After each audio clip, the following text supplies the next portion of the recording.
hablara de guerra espiritual. Y la guerra comenzó desde que el hombre existe. Si se acuerdan que la vez pasada vimos, ¿verdad?, de que dicen los estudiosos, ¿verdad?, de que entre el versículo 1 de Génesis, que dice Dios creó los cielos y la tierra, y el 2, que la tierra estaba desordenada y vacía, hay un periodo de tiempo. Y entonces dicen que eso se debe a que en ese tiempo Dios arrojó a Satanás a la tierra, porque fue la guerra que se insubordinó, y entonces fue arrojado a la tierra y estuvo en la tierra un tiempo y descompuso, desordenó todo lo que había, ¿verdad? Dios lo tuvo que volver a ordenar. Y Dios creó al hombre. Dios creó al hombre y lo puso en la tierra y le dijo que cultivara la tierra. Dice, cuando Dios puso al hombre en el jardín del Edén para que lo cultivara y lo cuidara. Otros dicen para que lo protegiera. O sea que era para que lo protegiéramos de que no volviera otra vez a desordenarlo, que no volviera otra vez a pasar lo que había pasado, el caos que había al principio, ¿verdad? O sea, que el hombre era para defender la tierra también, para cultivarla y para defenderla. Hay una parte que me llamó la atención que dice, cuando Dios hizo el cielo y la tierra, aún no habían plantas, ni brotado la hierba, porque Dios todavía no había hecho llover, ni había nadie que la trabajara. O sea, no había quien cuidara la tierra. Entonces hizo al hombre con dos propósitos, para trabajarla y para protegerla, ¿verdad? Después Dios hizo a la mujer y dijo, luego el Señor dijo, no es bueno que el hombre esté solo. Y hace un contraste, yo no sé si ustedes leen Génesis, todo dice, y vio Dios que era bueno, y vio Dios que era bueno, y vio Dios que era bueno, y vio Dios que era muy bueno, ¿verdad? Todo es bueno, bueno, bueno, bueno, bueno. Pero de pronto dice, no es bueno que el hombre esté solo. Le voy a hacer a alguien que sea, aquí dice una ayuda adecuada para él, pero la palabra hebrea, ¿verdad?, es un eser kenegdo. ¿Qué quiere decir un eser kenegdo? Quiere decir que es una guerrera semejante a él. O sea, que Dios le puso al hombre también una guerrera. ¿Por qué? Porque tenían que cuidar la tierra, tenían que combatir, iban a hacer guerra en contra de Satanás, ¿verdad? Y hay otra cosa interesante que dicen los estudiosos, ¿verdad? Yo me leo como 20 explicaciones de cada. Entonces, que cuando dice que a la mujer la hizo de la costilla del hombre, entonces dicen que no, la palabra no es costilla, sino que de un lado, de un costado. Entonces, hay unos que dicen que arrancó, bueno, costilla, carne, hueso y todo. Pero hay otros, y me gustó más esa explicación, que es que agarró la mitad del hombre. Y entonces que agarró la mitad, o sea, una parte, toda la mitad del hombre para hacer. ¿Ah? No, la mitad del cuerpo, todita la mitad del cuerpo, para hacer a la mujer. Y luego, ¿por qué me gusta? Porque cuando Dios hizo al hombre, dice al principio, hombre y mujer los creó, ¿verdad? Pero después que el hombre no estaba solo, entonces, ¿qué fue lo que hizo Dios? Lo partió por la mitad. Una mitad fue hombre y la otra mitad fue mujer. Por eso es que las mujeres tenemos ciertas cualidades y los hombres tienen ciertas cualidades, ¿verdad? Porque hizo. Y los dos juntos reflejamos la imagen de Dios, porque Dios tiene características masculinas y características femeninas.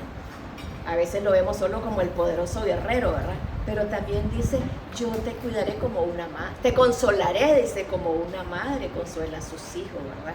Y cuando en Ezequiel que dice que te limpié, que te enseñé a caminar, que te vestí, que no sé cuánto, o sea, él tiene esos arranques, digamos, o esas cualidades, esa característica de ternura también y de amor como las mujeres, ¿verdad?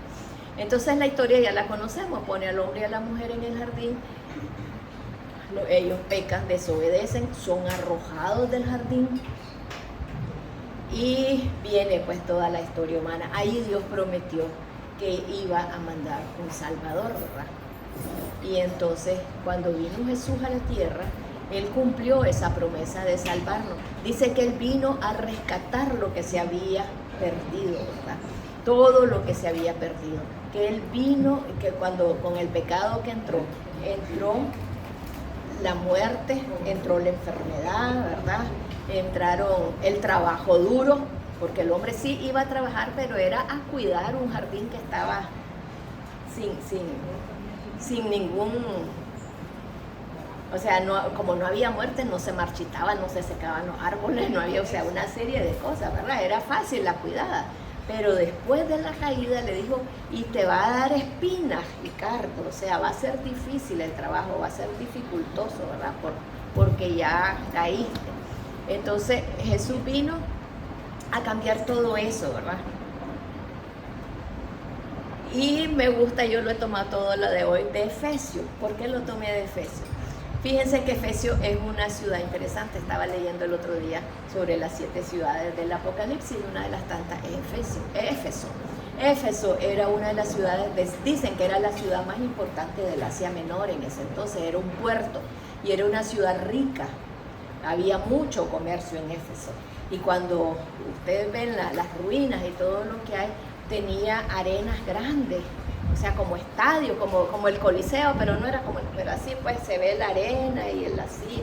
Tenían el templo de Artemisa, que era una de las 7 maravillas del mundo antiguo, ¿verdad? Y tenía muchos dioses y muchas cosas en esa ciudad. Y ahí llegó Pablo y estuvo 2 años, dice en Hechos. En Hechos dice que Pablo se quedó 2 años. Y lo quiero. Sí.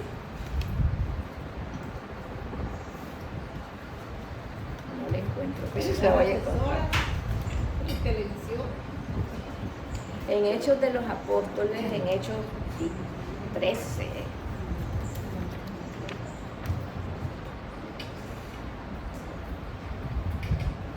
Dice que Pablo estuvo 2 años y que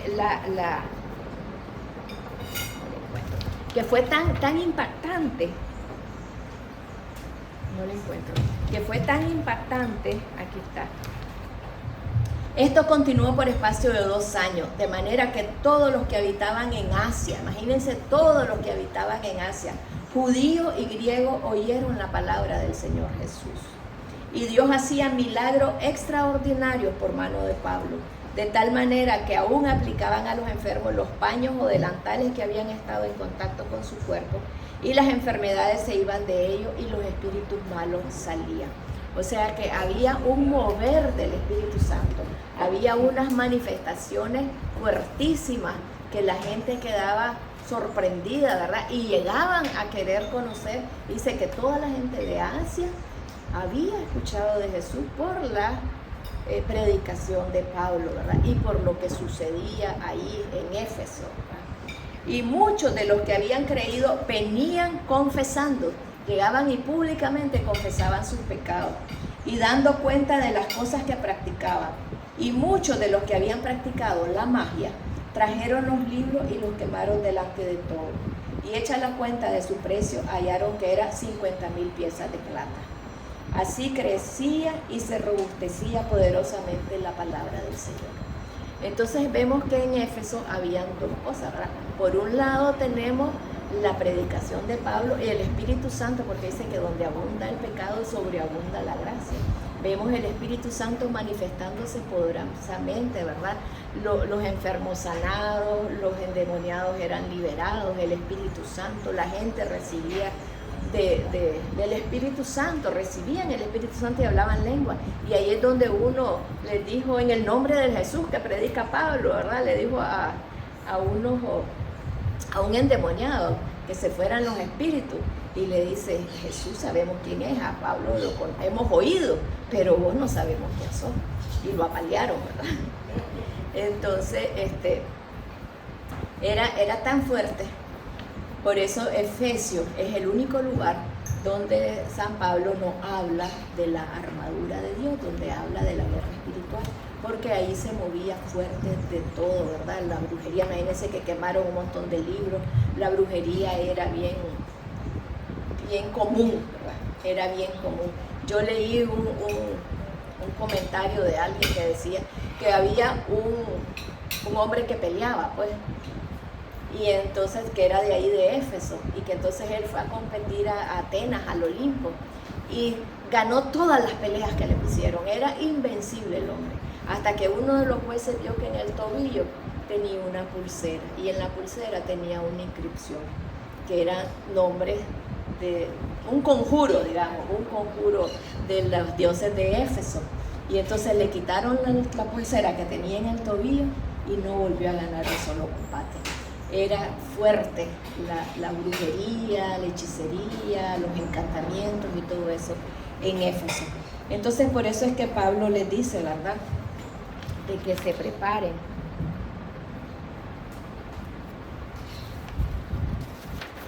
para la guerra.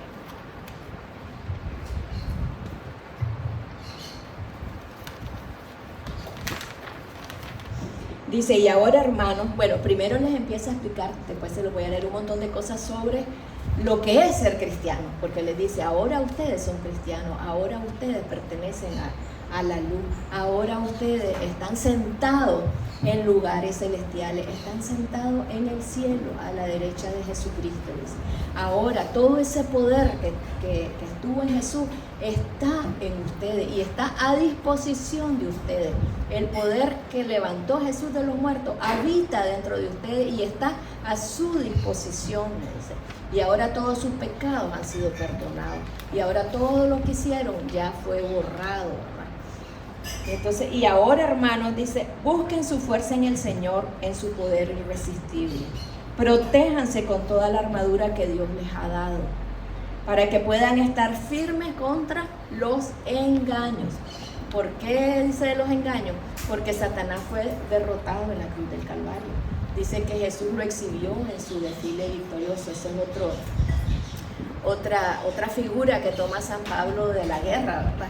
Que cuando entraban, no sé si han visto en las películas, que cuando entran los ejércitos, ¿verdad? Y van los jefes ahí triunfantes, y entonces en el desfile llevan las cosas que saquearon, porque saquean, ¿verdad? Llevan todo lo que saquearon y van todos los prisioneros de guerra amarrados y van siguiendo ahí. Y entonces Jesús dice que Satanás fue exhibido en ese desfile victorioso de Jesucristo cuando triunfó sobre él en la cruz. Y entonces como ya fue derrotado, ya fue vencido, ¿qué es lo único que tiene contra nosotros? El engaño. Nos engaña, nos miente, para tenernos otra vez sofocados. Porque no estamos luchando contra poderes humanos. Eso es algo que tenemos que saber siempre, ¿verdad? No es tu hermano, no es tu amiga, no es tu esposo, no es la vecina, no es la compañera de trabajo, no es el jefe. No son esos tus enemigos, dice. No estamos luchando contra poderes humanos, sino contra fuerzas malignas espirituales del cielo, las cuales tienen mando, autoridad y dominio sobre el mundo de tinieblas que nos rodea. Tienen mando sobre las tinieblas. Por eso tomen la armadura que Dios les ha dado, para que puedan resistir en el día malo y después de haberse preparado bien, mantenerse firmes. O sea que tenemos que prepararnos bien para la guerra. Yo no he visto que nadie vaya a la guerra solo cuando son momentos difíciles, ¿verdad? Que dicen que les dan una semana de entrenamiento medio que puedan manejar un rifle y los mandan, pero normalmente los ejércitos pasan haciendo, a cada rato dicen que hay ejercicio, ¿verdad? Para poder estar. Entonces nosotros también tenemos que hacer nuestro ejercicio, tenemos que prepararnos para la guerra. Entonces dice, manténganse firmes, revestidos de la verdad. Otros dicen el cinturón, que su ropa de batalla sea la verdad. Poniéndose el cinturón de la verdad.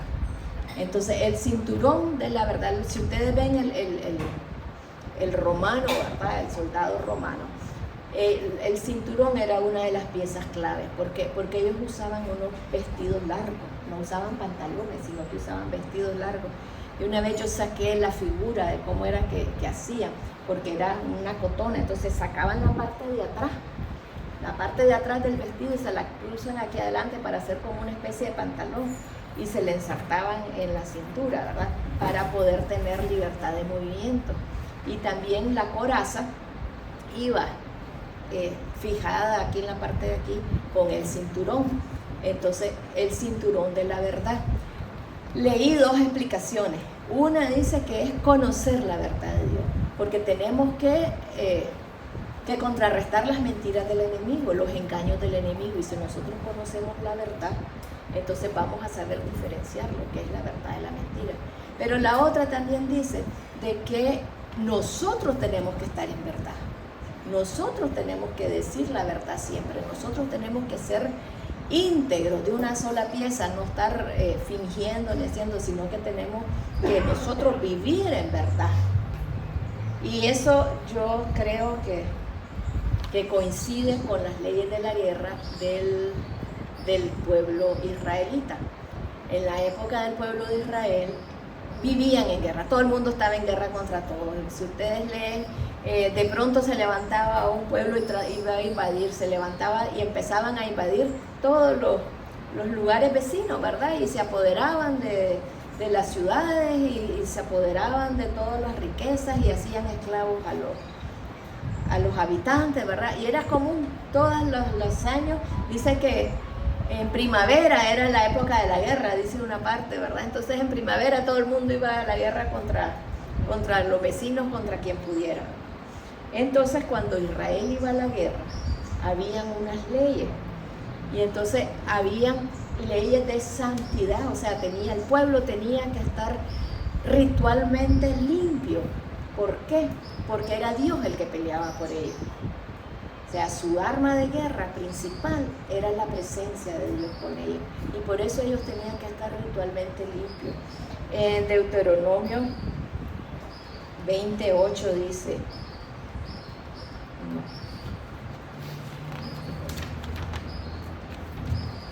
En Deuteronomio 23, 10 al 15 dice: cuando emprendas una campaña militar contra tus enemigos, evita todo aquello que pueda hacerte impuro.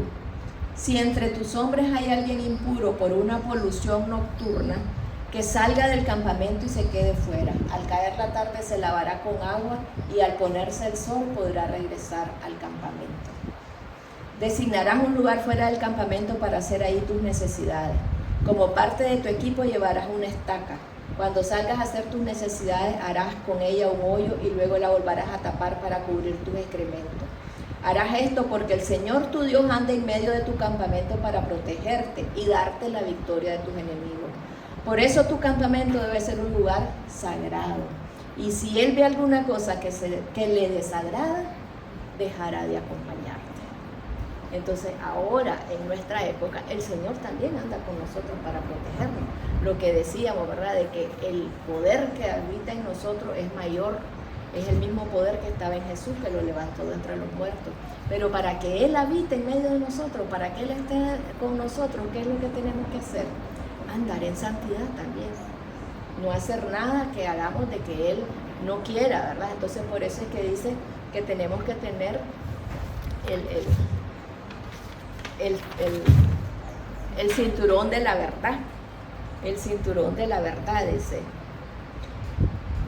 La protección de la justicia, otros dicen la coraza de la justicia, ¿verdad? Es hacer las cosas correctas delante de Dios, ¿verdad? Estén siempre listos para anunciar las buenas nuevas de la paz. Entonces, el calzado, dice el Evangelio de la Paz. Los soldados romanos tenían un calzado especial que dicen que lo diseñó Alejandro Magno, de que le ponían abajo unas puyas, ya sea hierro, ya sea piedra, ya sea cosas, como los zapatos que usan los beisbolistas o los que usan los futbolistas, que tienen cuñas abajo, ¿verdad? Para agarrarse del suelo, porque acuérdense que es en el monte, ¿verdad? Para que se afirmara. Imagínate estar peleando contra alguien y de pronto te resbalaste y te caíste. te mataron, ¿verdad? Entonces tenés que estar, sí, bien parado, poder estar firme por eso era ese calzado especial. Y entonces dice, estén siempre listos para anunciar las buenas nuevas. Lo que dice, pónganse como calzado la paz que proviene de la buena noticia, a fin de estar completamente preparados. Aquí también hay dos explicaciones. Uno que dice, o sea, creer la buena noticia, pues estar en paz, para recibir la paz que Dios nos dio, ¿verdad? A través de las buenas nuevas. Y el otro es estar dispuesto a hablar de Dios a todos los que están a nuestro alrededor, ¿verdad? Propagar las buenas nuevas. Y pónganse el casco de la salvación y tomen la espada que les dé el Espíritu, que es la palabra de Dios. Decían de que el casco no se lo ponen, no me consta, que no se lo ponen ellos, sino que hay un ayudante que es el que les tiene que poner el casco. Y entonces dice que en el caso de nosotros, el que nos pone el casco es Dios, que nos pone el casco de salvación, porque la salvación nosotros no la podemos obtener por nosotros mismos, sino que la salvación Jesucristo la ganó por nosotros. Nosotros no tenemos que hacer nada más que recibirlo. Entonces, por eso el casco de la salvación dice que recibimos esa salvación que Dios dio para nosotros, ¿verdad? Procuró para nosotros. Y por eso es que alguien más nos lo tiene que poner. Y la espada del Espíritu, que es la palabra de Dios. Aquí quiero quedarme, ¿verdad? La espada del Espíritu, la palabra de Dios, la palabra que usan para palabra, ustedes saben que está el logo y está el rema. Pero el rema es la palabra que nosotros hemos recibido, la que hemos creído, la que se ha hecho, pide de nosotros. Entonces la palabra de Dios que vamos a usar en esa guerra es el rema. Por eso tenemos nosotros que aprender a conocer esa palabra, a hacerla nuestra, a apropiarnos de ella, porque a la hora de la guerra el único arma ofensiva es la palabra. No hay más que la palabra. Acuérdense que son seres espirituales, son seres que no los vamos a ver, ¿con qué los vamos a atacar? No hay nada más que la palabra, y la palabra es poderosa. Acuérdense que es lo que dice San Juan, en el principio era el verbo, y el verbo era Dios, y el verbo estaba con Dios, y todo lo que existe por él se hizo. O sea, la palabra creó los cielos, la palabra creó la tierra, la palabra creó la luz, la palabra creó todo. La palabra tiene poder creativo, y dice que la palabra de Dios hace todo aquello para lo que es enviada. Nosotros que conocemos la palabra, cuando la enviamos, esa palabra tiene poder creativo, tiene un poder en sí misma, ¿verdad? Y cuando nosotros hacemos uso de esa palabra, el poder va en la palabra misma, porque es palabra de Dios la que estamos lanzando, ¿verdad? Y esa palabra no regresa vacía. Entonces, ¿cuál es nuestra lucha? La lucha contra el mundo de las tinieblas es con la palabra. Y tenemos que estar atentos. Y después dice también,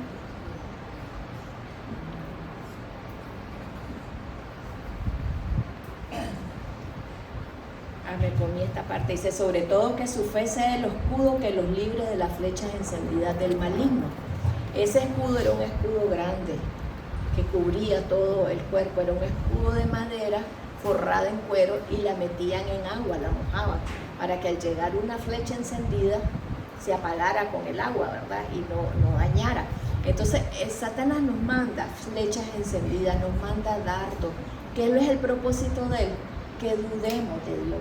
Lo mismo que hizo con Eva, no ha cambiado, su estrategia es la misma. Y entonces, ¿qué fue lo que hizo? En verdad que Dios te dijo que no comieras. Lo que pasa es que no vas a morir. Dios no quiere que seas igual que Él, porque sabe que cuando vos comas de eso vas a recibir poder y vas a ser igual a Dios, y Él no quiere eso. Entonces esa misma mentira nos la dice a nosotros para confrontarnos con las verdades de Dios. ¿Qué es lo que Dios nos dice? Que Él nos ama desde antes de la fundación del mundo. Él dice que Él nos escogió y que nos creó para ser sus hijas. Él dice que somos aceptas, que somos amadas por Él. Él dice que Él creó obras buenas para nosotros, para que las hagamos. Él dice que vamos a pasar con Él eternamente. Él dice que somos preciosas a sus ojos. Él dice tantas cosas, nos dice Dios, ¿verdad? Y entonces Él empieza a meternos ideas en la cabeza, ¿verdad? Y entonces, mira que nadie te ama, Mira, te ves en el espejo, ¿ya viste qué fea que estás? ¿Cómo amaneciste hoy? Que no sé cuántas cosas que son mentiras, pero que si nosotros las creemos, nos hace actuar de manera, o sea, en contra de lo que Dios quiere que hagamos. Si vos hablas, si vos abrís la boca, nadie te va a creer, porque nadie te vuelve a ver a vos, porque entonces a lo mejor yo no voy a decir nada, porque nadie me va a creer a mí, que la otra hable, que la otra diga. Hay cosas que nos hace para inutilizarnos, para que no seamos objetos útiles en las manos de Dios, para que el propósito de Dios no se cumpla en nuestras vidas. Y son dardos encendidos, o sea, no crean que son cositas chiquitas, son dardos que te tiran a matarte, ¿verdad? A inutilizarte totalmente. Yo estuve luchando con uno que me decía, ajá, y así es como te ama Dios, mira cómo te ha tratado, mira lo que ha hecho con vos, y mira qué. Y uno de pronto, ¿verdad? Y entonces, ¿qué es lo que me dijo el Señor? Me dio una palabra cuando dice, id y hacer discípulos a todas las naciones, ¿verdad? Y al final dice, enseñándole a obedecer todo lo que les he mandado. Y me dice el Señor, ahora te tengo en esa segunda parte. Ya te usé en la primera parte, ¿verdad? En ir a ser discípulo. Ahora te tengo en la segunda parte, que es ir y enseñar a que obedezcan todo lo que yo les he mandado. Pero tenemos que conocer la palabra. ¿Para qué? Para que no nos dejemos engañar por lo que Él nos dice. Porque a veces te va a decir una cosa y te puede inutilizar, te puede dejar deprimida, te puede dejar inútil, pues. O sea, a veces a mí yo me acuerdo que antes el temor me paralizaba y me quedaba que no podía ni hablar ni hacer nada. El temor te paraliza, a veces te da depresiones, te da una serie de cosas si nosotros creemos esas mentiras que Él nos tira. ¿Y cómo las contrarrestamos? Con la verdad de Dios, con la verdad de Dios. Yo oí a una charla de alguien que decía que vivió en un lugar donde se movían fuertes las fuerzas espirituales y que en la noche los espíritus no los dejaban dormir y que llegaban a estarlos molestando.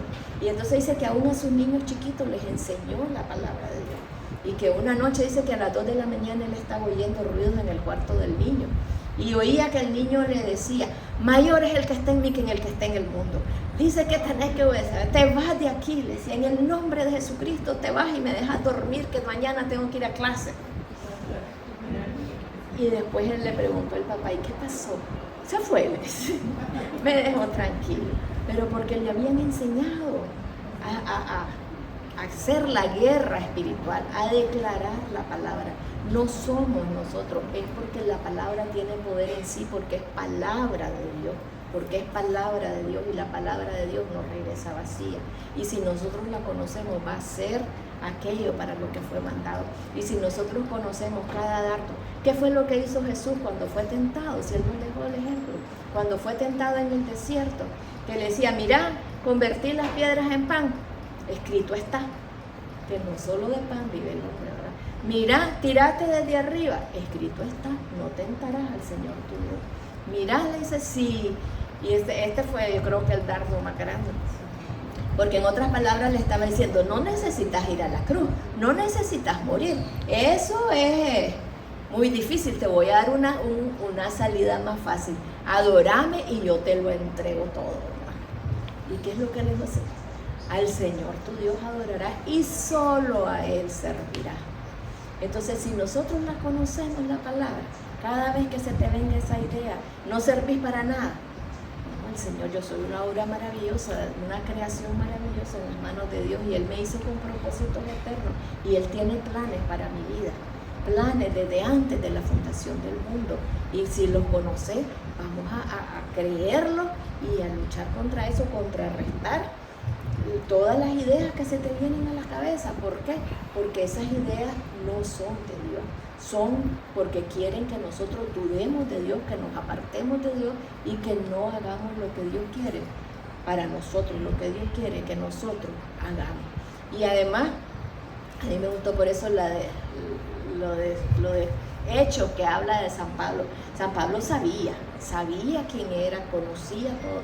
Y miren de que a pesar de donde él venía, ¿verdad? Que él decía, si yo soy el menos digno, porque yo anduve persiguiendo a los cristianos, yo consentía en su muerte, yo los echaba presos, yo hacía, ¿verdad?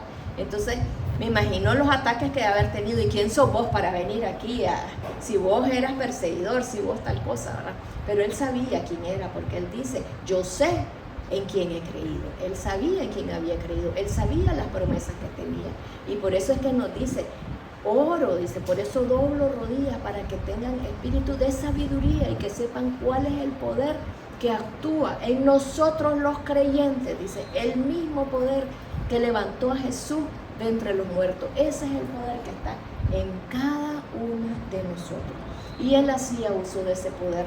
¿Y por qué hacía? ¿Cómo lo vemos? Lo que dice que habían sanidades, los espíritus eran liberados, la gente era liberada de espíritus, habían sanidades, hasta los delantales, dice que tocaban su cuerpo, eran llevados y sanaban a la gente. Imagínense la presencia de Dios que había en esa persona. Pero ¿por qué estaba esa presencia? Porque a veces dicen, ¿verdad? Queremos la presencia, pero sin los requisitos. ¿Cuáles eran los requisitos en el Antiguo Testamento para que hubiera presencia? De que anduvieran en santidad. Fíjense que Efesios 4 habla todo de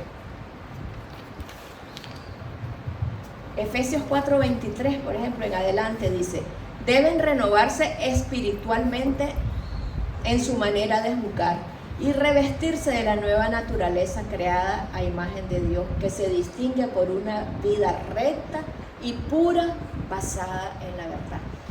Y primero aquí dice que nos revistamos, o sea, que cambiemos las vestiduras y nos pongamos las vestiduras de justicia. Y en el otro dice que nos pongamos la armadura, ¿verdad? Pero prácticamente son las mismas cosas. Entonces dice, por lo tanto, ya no mientan más, el cinturón de la verdad.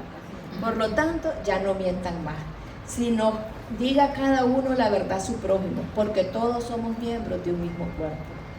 Después viene con la coraza de la justicia, ¿verdad? Si se enojan, no pequen. Que el enojo no le dure todo el día, no le den oportunidad al diablo. Después va con la parte económica. El que robaba, deje de robar y póngase a trabajar realizando un buen trabajo con sus manos para que tenga algo que dar a los necesitados. No digan malas palabras. Si la espada es la palabra. Dice Santiago que de una misma boca no puede salir agua salada y agua dulce, ¿verdad? Entonces, no digan malas palabras, sino solo palabras buenas que edifiquen la comunidad y traigan beneficio a quienes los escuchan. No hagan que se entristezca el Espíritu Santo. Imagínense que con nuestras palabras podemos entristecer al Espíritu Santo, con el que ustedes han sido sellados para distinguirlos como propiedad de Dios el día en que Él les dé la liberación definitiva. Después va con nuestro corazón, ¿verdad? Alejen de ustedes la amargura, las pasiones, los enojos, los gritos, los insultos y toda clase de maldad.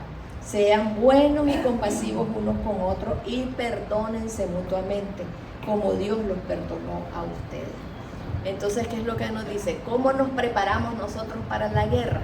Nos preparamos para la guerra haciendo todas estas cosas, ¿verdad? Diciendo la verdad, amando al otro, cuidando nuestra boca, cuidando nuestro corazón, ¿verdad? Perdonando, sin amargura, sin resentimiento, sin enojo, sin ira, sin contienda, ¿verdad? De esa manera nosotros nos preparamos para que Dios habite libremente en nosotros y su poder se manifieste a través de nosotros. Porque todos queremos el poder, pero no queremos la santidad, no queremos pasar el proceso para que eso se dé en nosotros, ¿verdad? Porque eso es una consecuencia de nuestra vida en santidad. Por eso es que San Pablo tenía todas esas demostraciones, ¿verdad? Que tal vez nosotros las quisiéramos, pero no queremos como él, que dice, yo por eso golpeo mi cuerpo y lo pongo en servidumbre, decía, y yo oro más que cualquiera, y yo hago más que cualquiera, ¿verdad? O sea, él se esforzaba para que eso fuera. Y cuando dije que oro más que cualquiera, también esa es otra parte. La oración es importante en la guerra espiritual. Es una parte No dejen de orar, rueguen y pidan a Dios siempre guiados por el Espíritu. Manténganse alerta, sin desanimarse, y oren por todo el pueblo santo. Tenemos que aprender a orar las unas por las otras, dice mantenernos alerta. Y a veces el Señor nos inquieta por alguna persona, ¿verdad? Que no sabemos qué es lo que está pasando. A veces sí, hay quienes reciben la revelación de qué es lo que está pasando, a veces no la recibimos, solo es una inquietud. Pero Señor, yo no sé qué es lo que pasa, pero la pongo en tus manos, ayúdala, para que estemos orando siempre las unas por las otras. La oración es parte importante. ¿Por qué? Porque es la presencia de Dios la que está en nosotros. Es Dios el que pelea nuestra batalla. Es Dios el que tiene que ir adelante, como eso que dice, yo iré como poderoso gigante delante de ti. Es Él el que hace. Entonces, para que Él haga y nos ayude en esa guerra, ¿qué tenemos que estar? Con Él. Estar con Él.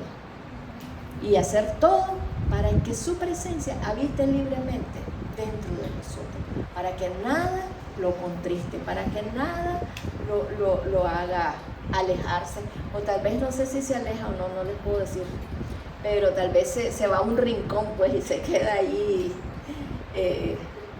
Entonces nosotros tenemos que hacer todo para que ese Espíritu Santo viva dentro de nosotros, que se sienta cómodo, que sienta, esta es mi casa, aquí estoy yo, aquí mando yo, aquí hago yo, y sé que ella me obedece, que ella hace lo que yo digo, que ella está en unidad conmigo, ¿verdad? Como decía Jesús, que iba a venir a ser morada con nosotros, y el Padre también. O sea, si nosotros estamos, lo amamos, lo obedecemos, porque una de las cosas importantes es la obediencia. Por eso es que Santiago decía, sométanse pues a Dios, resistid al diablo y huirá de vosotros. Pero ¿cuál es la primera? Sométanse a Dios. No nos gusta someternos, pero sométanse a Dios, obedezcan a Dios, hagan lo que Él les dice, hagan lo que Él quiere, y Dios los va a proteger, Dios va a estar con ustedes, Dios va a pelear su batalla, pero sometámonos. Y conozcamos la palabra, porque si no conocemos la palabra, a la hora que venga un ataque, ¿qué vas a hacer? Vas a ir a buscar la Biblia y la vas a leer todita porque no sabes ni dónde buscar ni qué. Entonces tenemos que conocerla para tener esa arma. Tenemos que tener nuestro arsenal preparado, listo, ¿verdad? Porque además que dice que no sabemos en qué momento va a venir. No sabemos cuándo, no lo vemos venir, sino que viene de pronto. Y a veces en momentos en que no nos imaginamos, a veces en los momentos en que estamos más desprevenidas, más bajas, más vulnerables. En ese momento es que viene. Entonces tenemos que tener y buscar en oración, Señor, ¿qué está pasando? Señor, ayúdame, ¿verdad? Y es con tu fuerza, con tu presencia, con tu poder, que yo voy a sobrellevar esta situación. Cualquier situación que sea la que venga a nosotros, la vamos a poder sobrellevar con ese Dios que habita dentro de nosotros, con ese Espíritu Santo que nos da un poder como no tenemos idea nosotros. Es el poder que creó los cielos y la tierra. Es el poder. Yo oí a alguien decir, yo quería decir, ¿cuál es el poder más grande que existe? El poder que hizo los cielos y la tierra. Dice, imagínate que de la nada hágase la tierra y la tierra se hizo. Pero San Pablo dice que es el poder de resurrección. Dice que levantó a Jesús, que ya estaba muerto, que le dio nueva vida. No solo le dio nueva vida, lo puso a la cabeza de todo lo que existe en el cielo, en la tierra y debajo de la tierra. Lo puso sobre todo poder, sobre toda autoridad, sobre todo dominio, sobre todo principado, sobre todo lo que existe lo puso. Ahí está Jesús. ¿Y nosotros a dónde estamos? A su lado. Estamos a su lado. Porque eso es lo que dice. Él nos sentó en los lugares celestiales a la derecha de Jesús. Ahí estamos al lado de Él. Y entonces necesitamos una cosa. Estamos al lado y solo decir, Jesús, tengo un problema. Vamos a ayudarnos. Vamos a pelear esta guerra. Y estás al lado de Él. No es de que al lado. En un susurro le puedes hablar, le puedes decir, ¿verdad? Y ahí estás sentado, estás desde arriba. O sea, leí a alguien que dice, estamos arriba, en la cima, en la guerra. ¿Quién era el que tenía la posición privilegiada? El que estaba arriba, porque dominaba hacia abajo, ¿verdad? Entonces nosotros estamos en posición privilegiada porque estamos sentados en lugares celestiales a la derecha de Jesús. Y desde ahí dominamos todo el campo, ¿verdad? todos los alrededores, pero tenemos que vivir en santidad, que no nos gusta, pero tenemos que vivir en santidad. La vez pasada decíamos que ¿cómo hacemos para vivir en santidad? Tenemos el Espíritu Santo dentro de nosotros, que es el Espíritu de santificación, que Él es el que nos da la fuerza para poder vivir esa vida. Él nos da la fuerza para poder vivir esa vida y nos da la fuerza para luchar contra todos los ataques del enemigo que quieran venir para desviarnos de esa vida, para venir a tentarnos. Tenemos todo dentro de nosotros, así que no tenemos excusa. Dios nos dio todo, ¿verdad? Como decía alguien una vez, nos dio a su Hijo, nos dio su poder, nos dio su autoridad, nos dio todo lo que nos podía dar. Dice, ya no nos puede dar más. Ahora todo es que vayamos y lo usemos. Así que en nosotros está. Nosotros tenemos todo lo que necesitamos para ser victoriosas, para ganar la guerra, para vivir como Dios quiere que vivamos. Pero tenemos que prepararnos de antemano, prepararnos para no dejar de que Él haga con nosotros. Así que oremos. Señor, yo te doy gracias. Gracias por tu amor, Señor. Porque nos amaste desde antes de la fundación del mundo, Señor. Porque nos escogiste, Señor. Porque nos hiciste tus hijas, Señor. Porque nos libraste, Señor, de todo pecado. Nos limpiaste con la sangre preciosa de Jesucristo, Señor. Y nos sentaste en lugares celestiales a la derecha de tu Hijo, Señor. Y nos diste todo poder y toda autoridad. Y te pido que nos ayudes, Señor, a prepararnos con la verdad, con la justicia, con la fe, Señor, con ese escudo de la fe, para que no dudemos de ti, Señor, que no dudemos de tu carácter, de tu bondad, de tu amor, Señor, que no dudemos de tu palabra, Señor, que podamos estar siempre firmes con nuestros ojos puestos en ti, Señor, en el nombre poderoso de Jesús. Y hoy te pido, Señor, que limpies nuestras mentes, Señor. Si Satanás ha puesto alguna mentira, si nos ha enviado algún dardo encendido, Señor, que nos tiene preocupadas, que nos tiene desanimadas, Señor, yo te pido que sea revelada esa mentira, Señor, y sea suplantada por la verdad de Dios, Señor, por la verdad de tu palabra, Señor.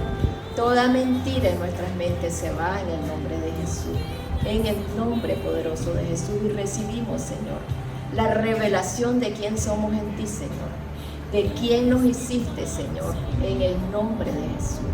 Yo te pido también, Señor, de que vengas sanando nuestros corazones, todo dardo, Señor, toda mentira, toda herida, todo rechazo, toda falta de amor, se va ahora en el nombre de Jesús, se va en el nombre de Jesús, toda soledad, toda depresión se va en el nombre de Jesús, todo temor, toda inseguridad, todo lo que no nos ha dado, Señor. Yo hoy declaro que se va en el nombre de Jesús, que se va, porque no nos ha dado espíritu de temor ni de cobardía, sino de amor, de poder y de dominio propio. Y yo declaro que nuestros corazones son llenos con ese amor, ese poder y ese dominio propio, en el nombre poderoso de Jesús, en el nombre poderoso de Jesús, Señor. Y te pongo nuestros cuerpos también, Señor, porque veniste a deshacer las obras del diablo, y una de sus obras es la enfermedad. Y yo declaro sanidad en nuestros cuerpos, sanidad en nuestros cuerpos. Hoy declaro, Señor, que tus llagas no son en vano, Señor, que por tus llagas fuimos sanados y por tus llagas recibimos sanidad, Señor. Sanidad en nuestros cuerpos, Señor, en todo el sistema circulatorio, Señor, en todos nuestros órganos, Señor, en nuestros huesos, en nuestros tendones, en el nombre poderoso de Jesús, en nuestro sistema endocrino, Señor, en la presión, en nuestros corazones, en nuestros pulmones, en nuestros estómagos. Declaro sanidad en los vientres, en los ovarios, en el nombre poderoso de Jesús. Los huesos se fortalecen en el nombre poderoso de Jesús.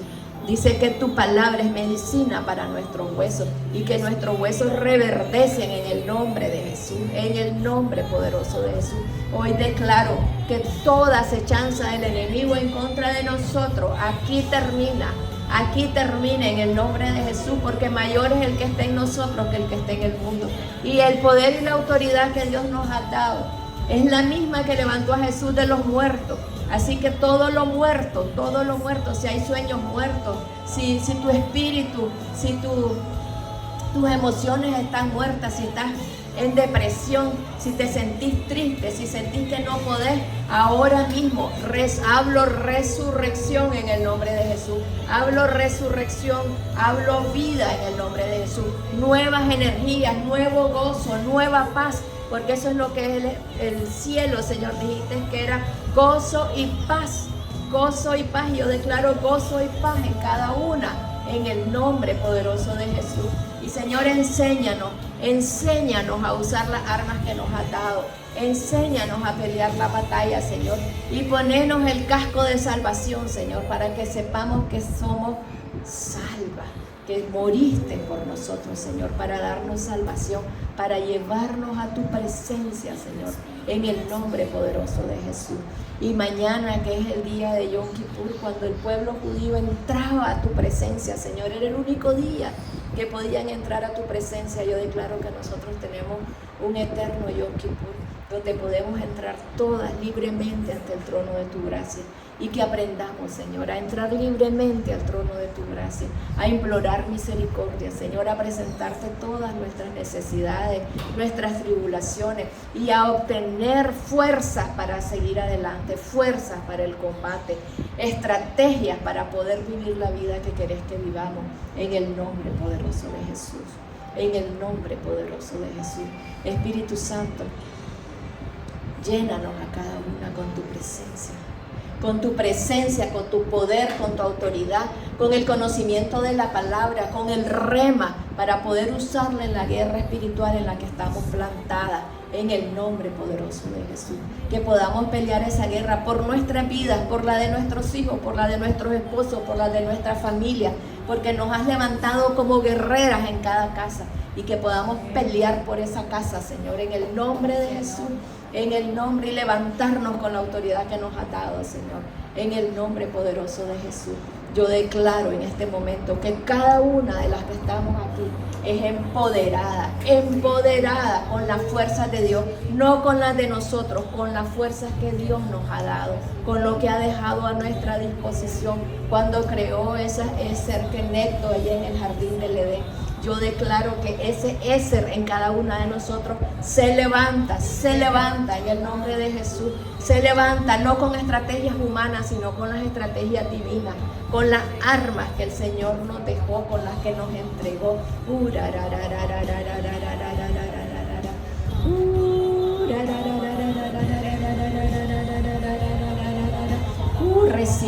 Recibe tu identidad como mujer ahora en el nombre de Jesús. Recibe tu identidad como guerrera. Recibe tu identidad como hija de Dios en el nombre de Jesús. En el nombre poderoso de Jesús, como hija amada, escogida, sentada con Jesucristo en los lugares celestiales.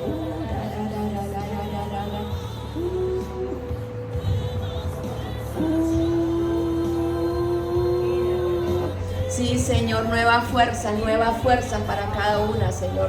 La que vino derrotada, Señor, que esa derrota se va, y yo declaro victoria, porque tu palabra dice que somos más que vencedores, más que conquistadores en Cristo Jesús. Y yo declaro que de aquí salimos vencedoras y conquistadoras en el nombre poderoso de Jesús.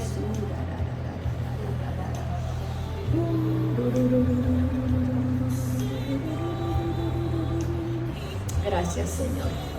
Gracias, Señor, por tanto amor para con nosotros, Señor. Gracias, Señor, por estarnos enseñando, Señor. Gracias, Señor. Gracias por tu presencia, Señor. Gracias por tu Espíritu Santo, Señor.